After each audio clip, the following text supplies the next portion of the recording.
Hello everyone, this is Ultra Seiko here, and I am doing a Let's Read or a Let's Play, whatever you want to call it, of the demo of Garden Seif?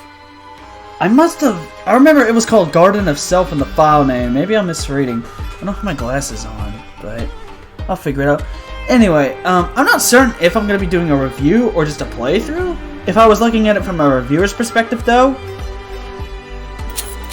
Alright, there it goes. I like the little money jingle that hovering the cursor does. I'm getting a nice Thief Shantae-esque desert theme to this game, at least from what I've seen. My only complaint so far, and I could go into the settings and all that, but I really don't want to. Start, load, settings, journal, quit. I haven't looked at journal, I haven't looked at settings yet. But I would consider maybe making these options a little more, you know, start game or start campaign, you know, it's just start loads. You know, you gotta admit, it's the little things that stand out. But I mean, this is just from my perspective. These are just minor details. I should get into the novel itself before I start doodling little check marks and X marks. But I'm just gonna try and play through and see what happens. I do apologize if the quality is bad. This is my first video using OBS and a blue snowball. I will run this by the developer first, and I'll get his 2 cents or her 2 cents. I haven't checked the Twitter user. I'm talking too darn fast. Twitter username, but we'll work it out. Let's get started. 2 years ago. Oh, this is hard to read.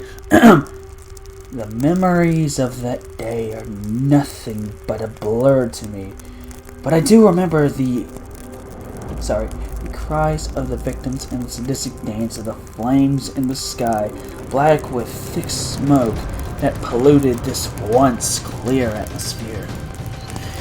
The highest tower of the Sultan's palace was engulfed in vicious flames. They glowed against the darkness of the night sky, dimming only when the sun rose the next day. The fire was the work of the Black Hounds, a notorious group of rogues. They sought to bribe out leaders by promising to fight against the Empire in exchange for living within the comforts of our city. The High Council declined, and our military welcome unleashed their wrath onto the hounds, but not before they set fire to our city. The Hydrea was never one to trust outsiders, especially rogues, even if it means that they lose in the grand scheme of things. The attack of... Alright, excuse me for this. Bleja, I'm calling it Bleja marked the day we lost some of our most honorable soldiers. This marked the day we truly understand that the Empire was coming for us. The Sultan promptly dished out a speech to prevent widespread panic. Damn it, I was really hoping the text would shade or something. Let this moment of defeat give us the strength to rise again. Let our sorrows fuel our ambitions and loyalty to one another in this great nation. For all we know is each other to pledge our faith to. People are going to call me dyslexic because of how much I'm messing up. It's just this white text is a little hard to read. Satan strikes us in the name of God, but they will not rise again so long as they perform acts of malice. The ancient lords would not condone such misery to fall upon us, for these catastrophes have no relation to the ancient deities, but are of relation to greed. Let us pray to the gods, that the gods will bring us good protection from these sinful gluttons. Let us continue our dance of the sun, and thank the gods for providing us this protective fortress and their army of faithful guardians. We shall hold this dance not only in respect for the sun god, but also in gratitude for the soldiers that have fallen. Let us pray that the sun will rise again tomorrow and shine rays of good fortune upon our humble city. Our leader delivered his usual speech of hope and faith in the sun god, but I knew that when Raya didn't return to Notria from Blija, Notria was no longer safe. Okay, it's Nohiria, not Notria. My mistake. Please darken up text. That is so hard to read. Present day, 20 years after the Golden Shift Rebellion. The Splitting Cobra. I'm guessing this is chapter 1. Nice background. The night is fresh, and the hunt has only just begun. The air is hazy with white smoke that fills the tavern with rich cherry scent fused with a spicy trace of sour ale. A group of soldiers laugh drunkenly at the table near me, but their baritone voices are drowned out by the rhythmic percussion of the musicians' tunes. I match the beats of the drums with perfect tempo until the music is in perfect sync with my movements. I dance around the room, searching for my victim. Ooh, we assassin or some crap? Venom. Currently, he is one of the last 3 on my hit list. His real name is unknown. As for his appearance, I'd have to make an educated guess. Based on the previous Imperial assassins I've outed. I'm gonna tell you guys right now, if I'm playing as that female protagonist, I'm not ready to voice act the female. So, let's hope for the best. A rumor has it that he would be passing through the Splitting Cobra for the next few days, so he's my priority right now. Venom is notorious for his masterful disguises and deceitful friendships that he establishes with his victims before he kills them.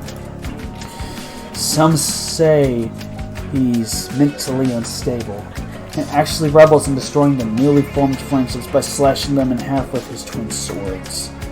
As an assassin myself, yep, I'm an assassin, or we are, player is, whatever, I can honestly say that this masochistic method would severely disturb me. I'd have to be utterly damaged to be able to kill someone I call my friend. I look around the room for anyone who seems remotely unhinged, but most of the men seem to be your ordinary travelers and soldiers. You know, the men that are not present in this background right now? Oh, cool. I see the settings right there. I'll probably play with them after this part to see if I can darken the screen a bit so the text is easier to read.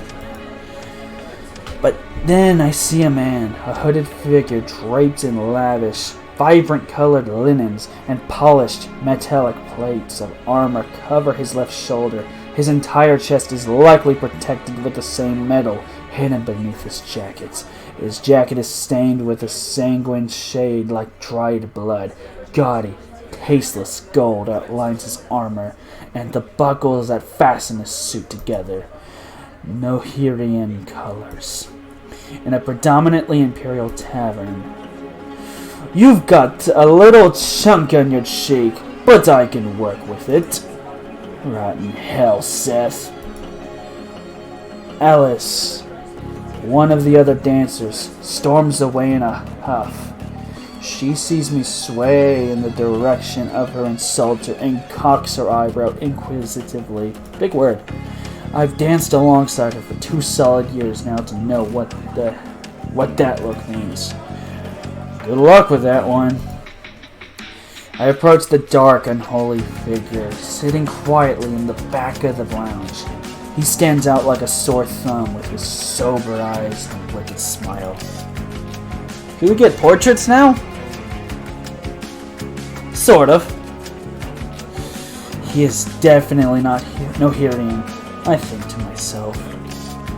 There's no Imperial head sewn anywhere on his clothes, but evil is painted on his forehead in a cold blood. His eyes lock with mine, a chilling stare paired with a mischievous smile. Seif. Oh, this is a girl.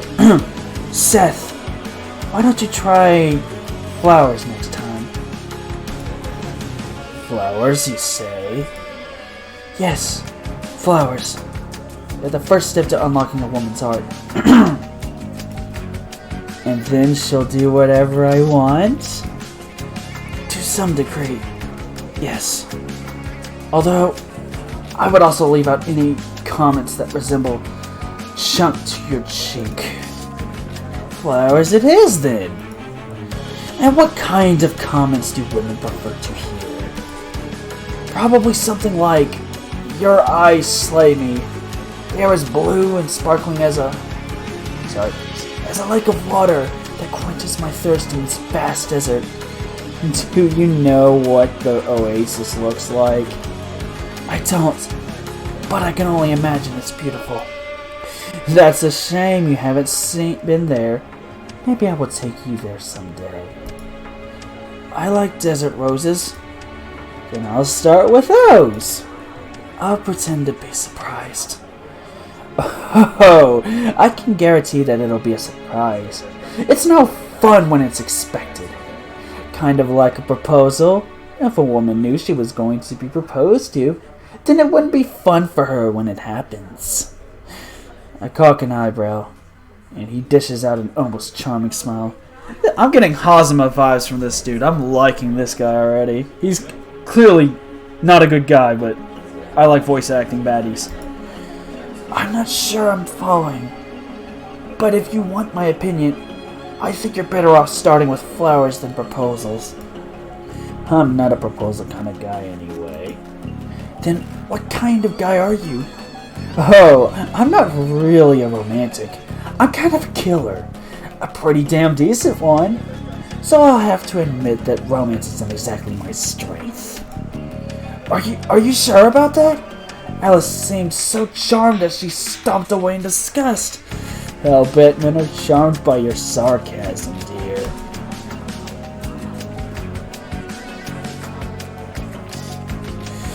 He stands up and offers me his hand.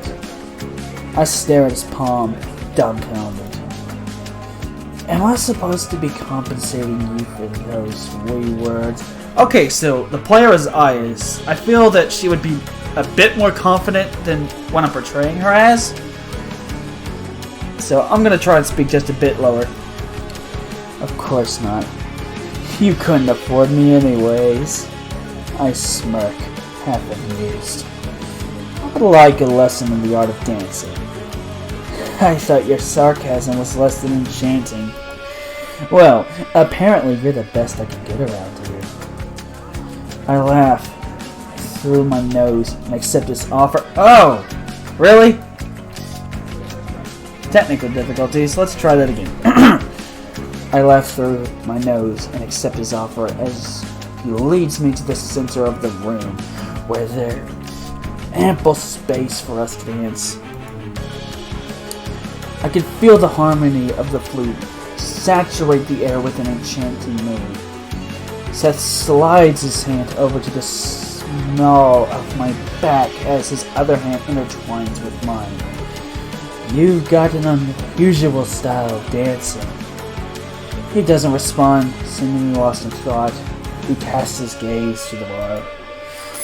We sway gently as the ambience of the tavern shifts into something softer. A couple of girls dance gracefully around us as the coins dangling from their skirts click together. What's your name? Layla. That's a unique pair of eyes you got there, Layla. Like I haven't heard that one before. I feel him exhale a soft chuckle, as if the latter was amusing. Is that funny? I'm just surprised. I start to think about how I would dispose of Seth's body if Ace, my boss so to speak, wasn't going to do it for me. Yeah, ignore that. I don't know what my computer's doing. Ace is expecting me to meet the Deathstalker tonight, but he hasn't given me any specific instructions. After hearing some of the tavern men whisper Venom's name, I can't help but feel inclined to search for Venom himself. Tell me something, Layla. He adds an unnecessary emphasis to my name. Huh? Do vermin deserve to live? I'm stunned by this unusual route of conversation, but I pause thoughtfully before replying. Everyone deserves to live, and because of that, sometimes the vermin must die. Interesting. I have another question. Go ahead. It's kind of a secret, so you'll have to lean in closer. Hesitantly, I lean in close enough to see the pair of twin swords strapped to his back. I take note of their position and how many seconds it would take for him to draw both swords and swing. Closer. Mildly irritated, I mask it with a smile and lean in again. This time, I could feel his breath hot on my cheek. His lips are parted, but he leaves me on the edge of my seat for the words that follow. Well, what is it? I whisper with impatience. Did you really think that I was going to let you kill me tonight? Iris Lapis! Oh, that was terrible. I'm so sorry. His soft yet threatening tone cuts through the harmonious ambience and surges through me, draining the blood from my face and leaving me pale. We continue to dance, and Seth remains cool and collected as he slyly smiles at his feet. I've yet to have a target that holds his upper hand like this. Most of them hadn't seen it coming, but they were usually very, very drunk. I try not to step out of rhythm, and my lips press together in a firm, straight line. I had a feeling you might be a difficult one. I lie, and without replying, he spins me around, and then pulls me back into his embrace. I look downwards, unable to meet his eyes, and then I notice his forearm. It's inked with a distinctive, all-too-familiar tattoo. A Nohirian insignia. I know it by heart. Black curves that stem from the base. 3 curves for an elite ranking official. Below it, a diamond is painted in the same black ink. What's an Imperial doing wearing a Nohirian uniform? You're quick. Quicker than a baby critic war. It's common sense. I could have been a Nohirian with a lot of guts to intrude on an Imperial tavern all by my lonesome. That would be stupid. You don't look like you're that simple-minded. If it would be simple-minded of me to, theoretically speaking, be a Nohirian soldier alone in this tavern, would it be safe to assume that you are then, by deductive reasoning, of course, a simple-minded individual? Have you considered the possibility that I'm not here with any malevolent? Shit, big word, small brain. Maybe I'm here with the purpose of gaining extra coin.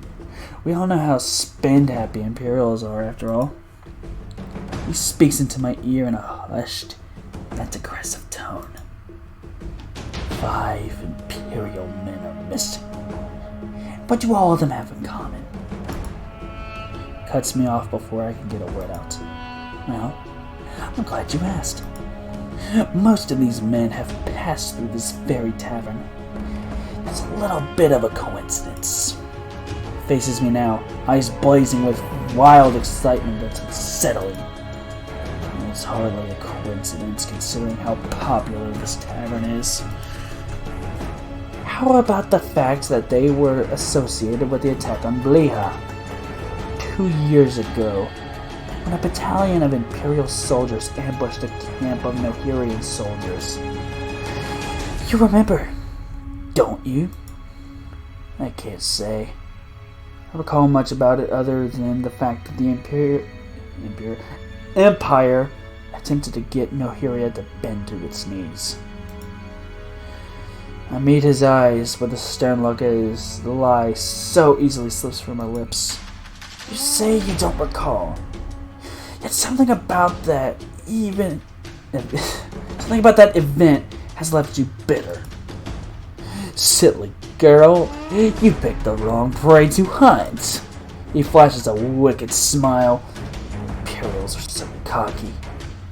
So far, each Imperial I have hunted has bled out their confidence without fail. Yeah, no. You can either die or do exactly as I say. Because believe it or not, I've got bigger fish to fry than you.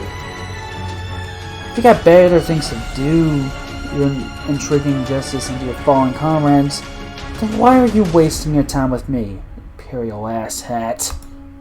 Because, evil temptress, I've discovered that I can use you. I can use you for something critical. Yeah, no. Oh? Fair enough. But what if I can quench your thirst for revenge? Is that so? I know every man on the squad that attacked. Even the man who coordinated it. Oh, that was terrible. And how can I trust a traitor? I grit my teeth against the unsavory word that leaves an unpleasantly acrid taste on my tongue. His shoulders shake as he stifles a laugh. He watches me with hideous pomposity. Without warning, his head whips back as he lets out a deep, malicious laugh that leaves the room in silence. The laugh seems to go on forever, making my skin crawl with horror. He stops and looks back at me, letting out an exaggerated sigh. It is now that I notice that a glimmer in his eyes. A glimmer that can only be described more precisely as insanity. And Roxy warned me about people like him. How can I be a traitor if I was never even faithful to Nohiria? What was your role on the attack at Bleja? Did you betray our encampment? He scoffs. Did you? I grit my teeth in fury, waiting for him to reveal his true identity. Why are you so plagued by one minor incident? It was hardly a triumph for the Imperials. We merely mowed down the soldiers that camped a little too close to the proximity of our territory. I let anger fuel my impulses, and I fly backwards, simultaneously reaching for 3 daggers that were nicely tucked under my belt, once hidden by the curtain of coins that drape around my waist. I aim for his heart, his throat, his stomach, but each dagger is met with the metal of his twin swords. The metallic clangs and clangs rip through the air as his blades deflect each of my attempts. The girls and civilians in the cabin scream in terror, pushing and shoving each other to the exit until all that is left is me, Seif, and a couple of half-sober Imperials.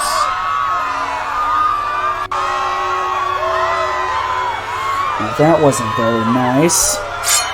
Before I could retort, the 2 Imperial morons draw their swords and lunge at me with full force, teetering left and right in their pathetic, drunken state. Shit, that's hard to read. I can almost laugh at the image before me, but instead I leap onto the nearby seat and launch myself onto the bar. I spread my bare feet across the cruel counter, revealing my fighting stance. It's serpentine, yet dancerly. The stiffness of the world envelops me. Eyes closed, I retreat into a state of utter calmness and connect with the motion around me, because I can't read for shit. Their footsteps are in sync, and I feel the distance between them and me closing with each pressing millisecond. I wait until I can feel the heat of their staggering steps and anticipate the placement of their path. And then, like a snake, I open my eyes and strike! Both of my daggers meet their pressure points and then collapse to the ground, eyes rolling.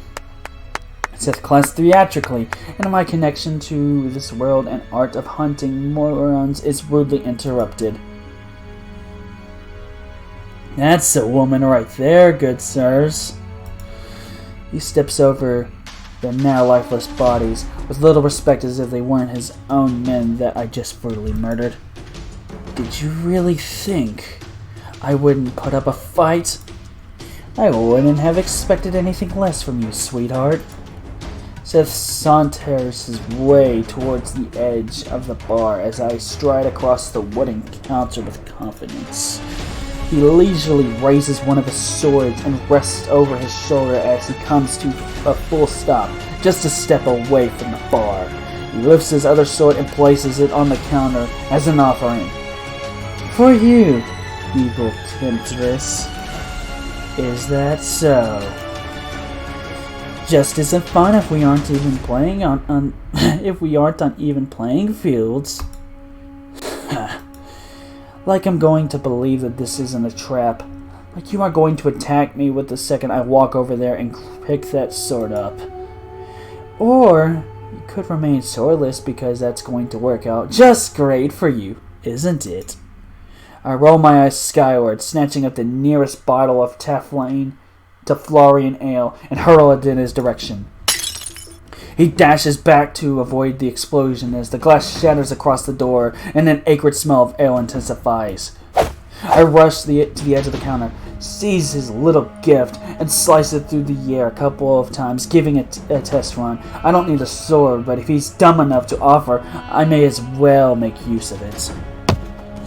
He leaps over the mess of glass and ale and lands on the counter with a heavy thud that reverberates to the soles of my feet. His posture is so casual that it's hard to read when he'll initiate the attack. So it's a little hard to raise. A Christ? I'm just gonna say, raise, my bad. So I raise my blade as high above my head as I can reach, preparing to slice. He dodges and kicks me right in the gut, sending me flying across the counter. I grab onto the frame of the bar to avoid flying over the edge and painfully landing on my rear. I get back up on my feet, but he's charging at me now. I raise my sword to meet his, and they clung and clashed together. The metallic percussion permeates in the air with fiery tension. He's fast. Really fast. I struggle to keep up as he forces me to the edge of the counter. With one final thrust, I knock him back and leap off the counter and onto the floor where we had danced only moments ago. He jumps over to me, and the battle proceeds. My mind races, searching for my next move. I reach for my last set of daggers and hurl them in the decorative gong beside where the musicians were. 3 daggers meet the metal plate and ricochet back towards my target. Set deflects each dagger masterfully, and I take the opportunity to strike.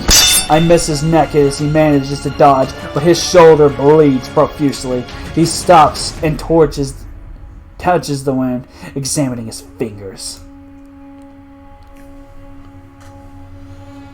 Ouch!